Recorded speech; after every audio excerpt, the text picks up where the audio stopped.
Olá, desenvolvedor! Seja muito bem-vindo ao episódio 38 da série, tá? Aqui você está comigo para programar melhor, com certeza, né? Então a gente vai direto ao assunto desse episódio. Bom, nesse episódio a gente vai finalmente construir o último cadastro do nosso sistema, ou seja, não mais cadastro, a gente vai passar para outra parte, tá? A gente vai construir o cadastro de produtos. Agora, para manter esse vídeo curto, porque eu primo muito pelo seu tempo, tá? Você vai ver que o código já está pronto, eu vou explicá-lo para você. Assim você presta muita atenção nos detalhes, naquilo que for mais importante, tá? Você vai ver também que eu vou falar de alguns problemas que a gente tem na nossa solução. Aí código back-end, tá? Porque a gente já estruturou muito bem o código front-end. Problemas de duplicação de código, isso é ruim pra caramba para qualquer aplicação, tá? A gente vai resolver esses problemas em episódios futuros, mas que tal você aí ir pensando nas melhorias que podem ser feitas? Assim, dessa maneira, você aprende melhor e na prática, cara. Maneiro, né? Então, beleza, bora pro código. Agora estamos aqui na nossa área de trabalho e vamos iniciar a construção da nossa tela de cadastro de produtos. Então, só para mostrar rapidamente para você, o que a gente vai fazer é criar aquela mesma estrutura que a gente tem de cadastros e tal, só que no cadastro de produtos, que hoje a gente só tem essa tela fake aqui, correto? Então, vamos lá. Sair daqui. Primeira coisa que a gente precisa é do controller. E eu já tenho, né, um código aqui de controller. Então, mas vamos lá. A gente já tem uma estrutura, controllers, cadastro. Então vamos lá, iniciar. É muito importante que você também tenha essa própria estrutura. Também é um controller MVC 5 normal. E aí, o que acontece? Eu vou copiar o código que eu tenho e vou explicar somente as diferenças. Você vai ver que, na verdade, não tem muita diferença, não. Basicamente, eu troquei dos demais a parte que era cadastro, cliente, cadastro, alguma coisa, ficou cadastro, produto. Aqui, ó, o model também vai ser produto, model. E por aí vai. Só que nós temos aqui algumas modificações que eu fiz, por enquanto, só para mostrar para você como é que a gente pode fazer e aproveitar certas estruturas. Por exemplo, a gente tem um método para recuperar as unidades de medida, os grupos, as marcas, fornecedores, está tudo aqui, tá? Só que eles não têm parâmetros default para algumas situações. No caso aqui, esse aqui fornecedores tem, então eu não informei parâmetro nenhum. Agora esses outros aqui eu precisei informar. Em um dado momento a gente pode vir e melhorar isso aqui, tá? Seria uma refatoração. Então, vamos continuar. O resto aqui é padrão, tá? Ó, tem essa URL, esse action aqui, esse action, nada demais. Então, por isso que eu resolvi, ao invés de criar tudo, copiar e colar aqui para você. Estou mostrando somente as diferenças, tá? E, no caso, é o nome, o model e essas coisas que a gente incluiu aqui, que a gente vai precisar lá na tela, tá? Agora o que a gente vai fazer é criar o model, tá? Então a gente tem onde nós incluímos o nosso model aqui. Então, adicionar uma classe normal e essa classe vai ser chamada de produto model. Ok. Eu também tenho essa classe. Essa classe aqui já é um pouco mais complexa, tá? Do que a gente está acostumado a ver lá no model. Por quê? Porque tem muito mais campos. Por exemplo, dentro do nosso produto model, a gente tem campo ID, código, nome, normal. Tem o preço de custo, olha só que interessante. Tem o preço de venda, tem a quantidade em estoque. Aí tem as seleções, né? A unidade de medida, o grupo, a marca, fornecedor, o local de armazenamento ou área de armazenamento. Então, todas essas informações aqui são importantes. Tudo aquilo que a gente criou, né, na nossa aplicação, até agora, nós temos aqui, ó, marcas de produtos, grupos de produto, locais de armazenamento, unidade de medida, todos eles vão culminar na seleção de produto. Então, dentro do produto, eu tenho essas informações, inclusive também de fornecedores. Qual é o fornecedor daquele produto? Então, por isso, eu incluí somente o ID. Beleza. Aí a gente tem aqui a recuperação da quantidade, que é igualzinha, não mudou nada além do nome aqui da tabela. Olha só como é que a gente está replicando muito código. Isso em algum momento a gente vai melhorar, tá? Aí aqui já, produto model. Aí ó, já está até com parâmetros default, parâmetros padrão, tá? Então a gente pode em algum outro local utilizar esse mesmo método que para obter todos os produtos, por exemplo, que já vai estar pronto, a gente não vai precisar mexer em nada, tá? Aí aqui a gente mudou, né? Mudei nome produto e aqui eu incluí todos os campos, beleza? Mais uma vez, agora eu vou selecionar pelo ID e incluir todos os campos. Ó, mais uma refatoração que a gente pode fazer, olha só, aqui é igualzinho aqui. Isso não é legal. Em algum momento a gente vai vir melhorando isso. O método delete pelo ID também ele é muito simples, né? E agora o método salvar, que ele é mais complicadinho. Por quê?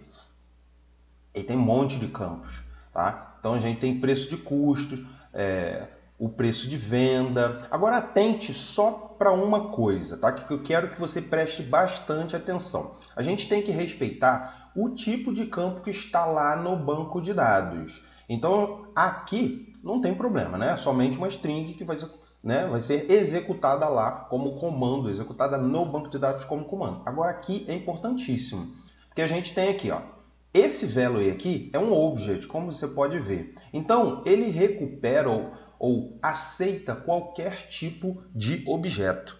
Nesse caso aqui, é uma string, mas podia ser um inteiro, podia ser um outro objeto, qualquer coisa, tá? Só que na hora de executar esse comando aqui, iria dar erro. É óbvio, né? Algum problema ia acontecer. Mas o importante, o muito importante, é isso aqui, ó, o tipo do parâmetro. Então, assim, esses campos aqui eu sei que são string, então utilizo o varchar. Esses campos aqui são monetários, então utilizo o decimal.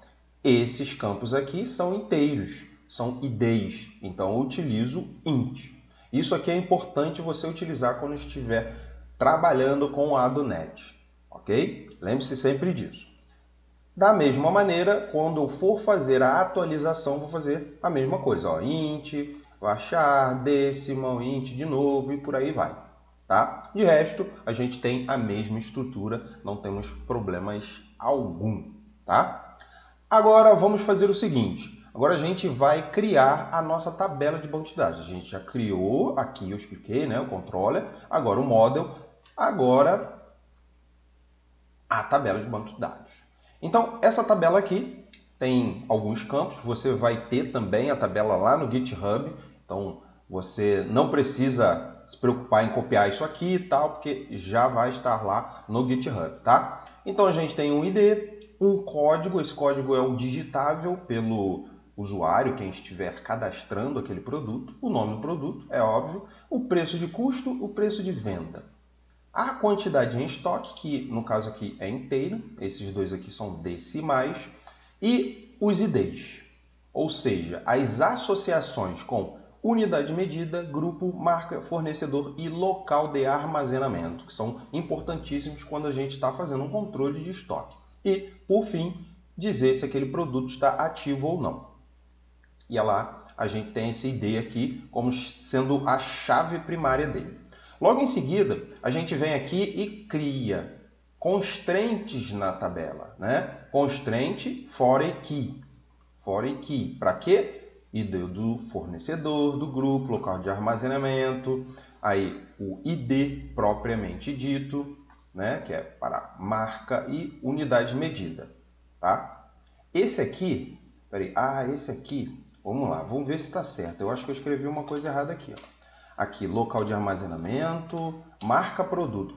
Isso aqui está errado. Não pode fazer uma referência ao mesmo campo ID. Tem que ser a esse aqui, ó, ID marca.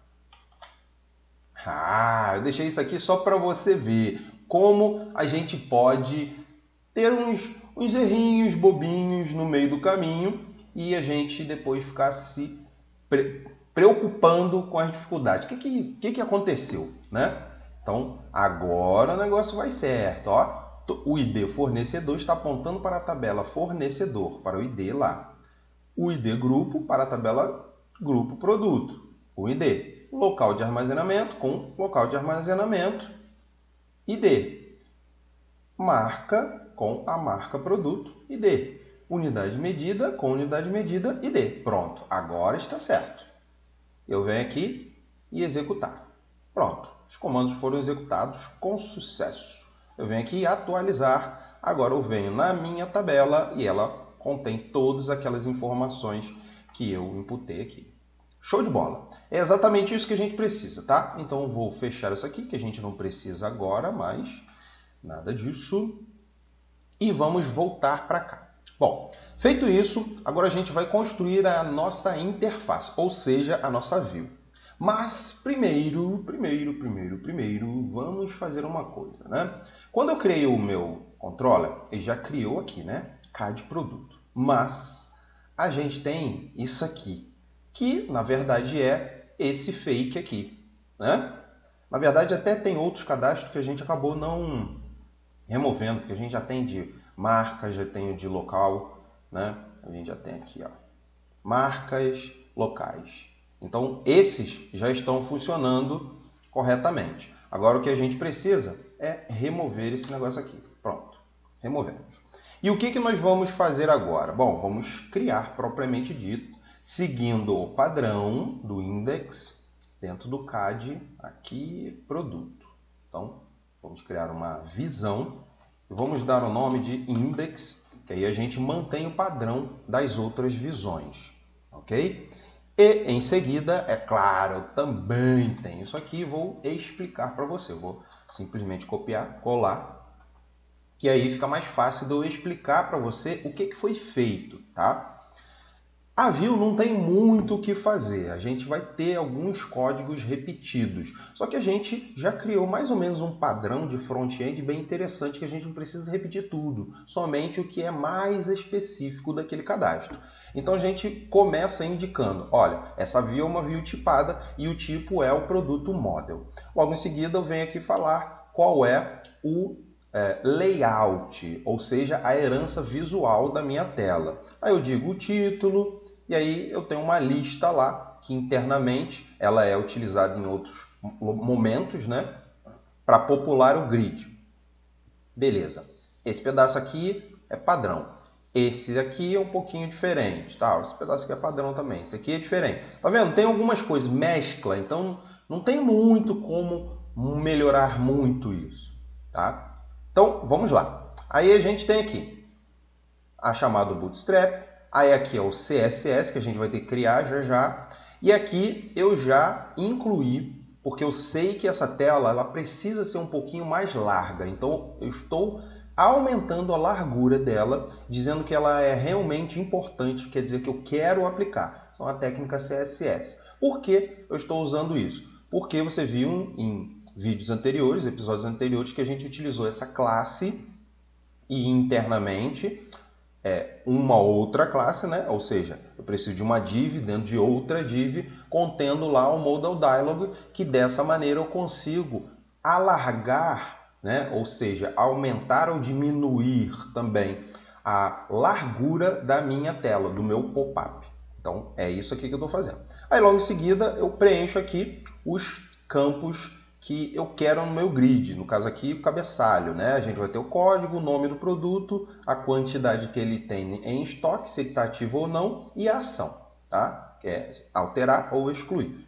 Aí logo em seguida a gente vem para os campos propriamente ditos do cadastro, é que a gente vai colocando, né? Que aparecem lá no pop-up de cadastro, quando a gente inclui ou altera um cadastro. Então a gente tem código de produto, nome, preço, preço de custo, preço de venda, quantidade em estoque. Aí aqui a gente tem os drop-downs, né? Unidade de medida para selecionar aquelas informações. Como você pode ver, eles já estão aqui, ó, view bag, unidades medida. tem relação direta com isso aqui que eu criei, né? Ó, unidade de medida lá no controller. Você lembra muito bem que uma das maneiras de passar informação do controller para a view é utilizando o viewBag. A outra maneira é passando diretamente na view, que aí vai para cá, para esse model aqui. A gente pode utilizar essa variável model, tá? Então, duas maneiras que a gente tem. Tem outra também, mas essas duas são as mais utilizadas, ok? Então, aqui nós temos todos os campos, fornecedor, local de armazenamento, todos eles com um drop-down list e associados àquela variável viewBag lá, locais de armazenamento, fornecedores, marca, grupo e por aí vai. E no final a gente tem um checkbox para dizer se o produto está ativo ou não. Beleza. E aí, aqui também essa parte ela tem que existir em todos os cadastros, né? Que aqui a gente está dizendo para o JavaScript, para o código JavaScript, ó, o meu método para excluir é esse, ou minha URL, para confirmar é essa, para paginar é essa, para indicar o tamanho da página é essa, para alterar é essa. Então a gente está fazendo o link, né? Já que o nosso JavaScript, essa parte aqui de fazer, ela é customizada, tá? Ou melhor, padronizada. Então, vamos lá. Aqui eu incluo, que aí você já viu, né? Todos os dados que foram carregados desde o início numa variável que eu chamei de linhas. Eu estou gerando aqui um JavaScript para isso. E por fim, aqui eu tenho o meu template para o meu grid, porque cada cadastro tem que ter o seu próprio grid, seu formato. Então, a gente já viu isso também em episódios anteriores. Agora, o que a gente precisa? Bom, a gente vai criar o nosso CSS. Então, a gente precisa vir aqui no nosso content, cadastro, e vamos criar um... Opa, classe não, né? Vamos criar um style sheet, vai ser produto. Pronto. É claro que eu já tenho também. Por quê? Basicamente, a gente já tem isso aqui, ó, a formatação das colunas no grid, tá? Os tamanhos dela e tal. O cadastro, basicamente, eu também precisei aumentar um pouco o corpo do cadastro, tá? E o resto, praticamente, é a mesma coisa. A gente também pode melhorar isso em algum momento, tá? E, por fim, a gente precisa do nosso JavaScript. Vamos lá. Temos aqui. Então, vamos chamar de produto.js. Ok. E também vou copiar aqui e colar para cá. Pronto.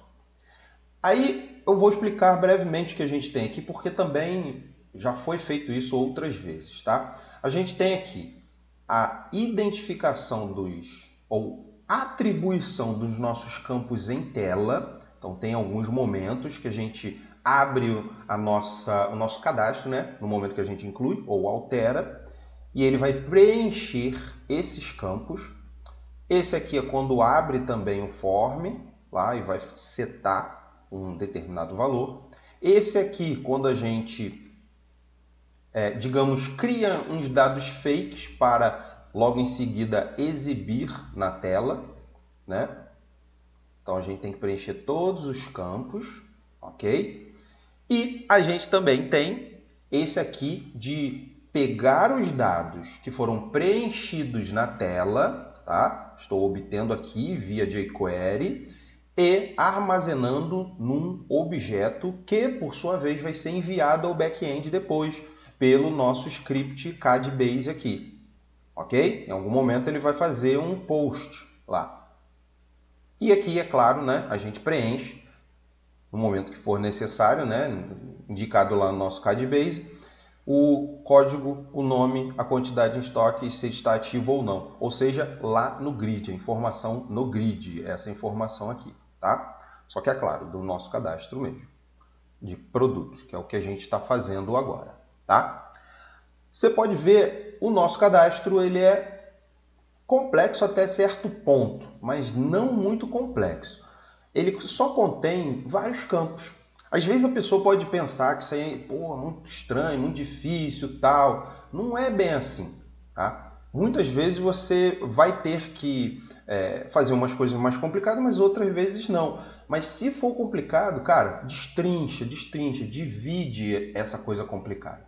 Agora só está faltando mais uma coisa aqui para a gente testar. A gente vai ter que alterar a definição aqui. Nosso cadastro, o texto vai ser produtos, o action, ou melhor, o controle é CAD produto e o action é index, correto? Pronto. Agora eu posso vir aqui e atualizar, que ele automaticamente vai atualizar o meu HTML, né? E aí eu vou conseguir exibir o meu cadastro aqui. Ó, então vamos lá. Produtos. Ah, moleque, ó. De cara o nosso cadastro padronizado tá bem simples da gente fazer, né? Bom, esse cadastro está funcional, porém ele possui alguns probleminhas. Vamos lá, vamos testar aqui. Cadastro, nome, vamos colocar um nome aqui. Vou colocar iPhone, sei lá. Preço de custo, 1.000. Preço de venda, 2.500. A parada é assim, né? Quantidade em estoque. Unidade de medida, peça, grupo. Vou colocar isso aqui. Marca, Microsoft. Coisa esquisita, né? Local de armazenamento central. Só para a gente ver se funcionou. Ó, já incluiu. Aí vamos alterar. Vamos lá. Opa, a quantidade em estoque. Posso colocar qualquer quantidade em estoque. Epa, inclusive string. Ele está dizendo aqui que está errado, né? Mas está em inglês. Mas ele não deveria nem deixar isso aqui, né? E outra coisa, não deveria deixar também atualizar a quantidade em estoque aqui. Bom, tem alguns problemas, como você pode ver. Então, eu vou falar exatamente agora quais problemas e a gente vai resolver em seguida. Bom, primeira coisa, a gente pode digitar texto nos campos de valor e quantidade. Eu já te mostrei um, o outro aqui, o outro aqui. Tá? Esse é o primeiro problema. Segundo, a quantidade em estoque ela só pode ser preenchida na inclusão, mas não na alteração. Isso porque o momento que a gente vai atualizar a quantidade em estoque não é aqui no cadastro de produtos, tá? Vai ser nas nossas operações, ou seja, a entrada de produtos, lançamento e perdas, inventário e estoque a gente vai dizer se está correto ou não, na saída de produtos. Então, nesse ponto aqui, não no cadastro. O cadastro, ele mantém esse campo aqui só para dizer a quantidade de estoque inicial. Olha só, isso é importantíssimo, tá? Então, vamos lá. Vamos resolver agora aqueles problemas, tá? Primeiro, a quantidade em estoque deve ser preenchida somente no momento da inclusão. Vamos lá. Cadê? Onde está a quantidade? Pronto, quantidade em estoque. Bom, primeira coisa que a gente precisa é resolver isso. E esse vai ser bem fácil, né? A gente só pode permitir a entrada ou digitação da quantidade em estoque quando estivermos na inclusão de um produto. O que a gente vai fazer? Bom, vamos lá no nosso JavaScript. Então, a gente vai alterar aqui, produto. A gente vai fazer o seguinte, quando exibirmos a nossa tela, a gente vai desabilitar esse campo se eu estiver na alteração e habilitar se estivermos na inclusão. Então, um bom local é esse aqui, porque essa função aqui ela fica exatamente no momento que eu abro o meu pop-up. Então, o que eu vou fazer? Bom, vamos deixar o foco como sendo o último, né? Vou criar aqui, ó, var alterando. E vamos criar um negócio aqui, ó. Vamos um parse int. De qual campo eu quero obter? Aquele campo ID cadastro aqui. Aí eu vou saber se aquele campo, o valor dele, for preenchido com um valor que é maior do que 0, ou seja, tem alguma coisa a ser alterada aí, Aí beleza, né? Aí o que eu vou fazer? Eu vou atribuir ao meu TXT quantidade estoque. Opa! Eu vou atribuir a esse TXT quantidade estoque um atributo, que é aí que está, read only.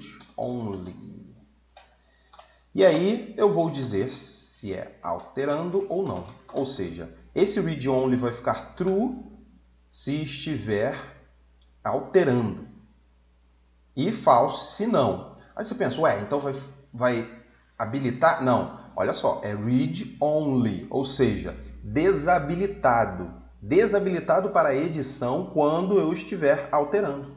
Viu? É exatamente isso que a gente precisa. Então, Shift F5, aí já foi. Vamos alterar e... moleque! Agora vamos testar na inclusão.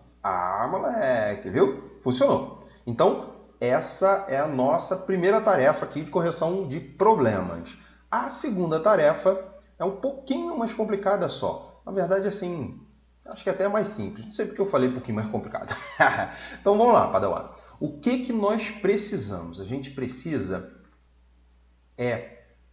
não permitir que seja digitado texto em campos que são numéricos. E como nós fazemos isso? Bom, a gente já estudou isso em outros momentos, tá? Aqui durante esta série. E aí aqui vamos fazer da mesma maneira, né? A gente vai utilizar um carinha muito maneiro que é o jQuery Mask. Aí a gente vai criar a nossa própria máscara, né? E qual é a máscara que a gente vai utilizar? Bom, vamos dar uma olhada, né? Primeiramente, onde nós vamos incluir essa máscara? Bom, vamos incluir lá no nosso cadastro de produto, né? Então, já estou aqui. E em quais campos? Nesses aqui. Correto? Então, é aqui que nós temos que fazer alguma coisa. Correto? Agora, o que nós vamos fazer aqui? Bom, vamos iniciar aqui com o nosso document. E aí vamos acessar, né, nossa função aqui, ready. E aí, function dentro, né? Estou criando uma função que vai ser inicialização, né? Vai ser a inicialização da minha página. Então, eu vou fazer o seguinte. Qual é o meu primeiro? Preço de custo. Preço de custo. O meu segundo, preço de venda. Não esquecer do try, né? Que eu estou tratando de IDs. O que eu vou fazer agora? Mask. Vou usar a função de máscara, né? E aí eu vou colocar a minha formatação aqui e aqui um mimo, alguma opção, né? Eu vou colocar o reverse para true. E a minha formatação, vamos colocar para valores monetários, né? Então vamos colocar assim. 0,00. Pronto, formatamos os nossos números. Agora vai ser uma coisa similar para a nossa quantidade em estoque aqui. Pronto, então aqui. Só que essa quantidade, vamos colocar... Opa, tá complicado aqui, hein? Vamos colocar aqui 5 posições. 1, 2, 3, 4, 5. Acho que 5 está legal. E não vamos precisar desse reverse aqui não. Pronto. Bom, vamos agora testar, né? Shift F5, ele deve atualizar tudinho também para a gente. E agora vamos ver se eu consigo. Estou tentando digitar texto e tal, não consigo mais. Show de bola! Exatamente isso que a gente precisa. Vamos, na hora de incluir, vamos digitar um texto. Agora número até 5 posições, ele aceita.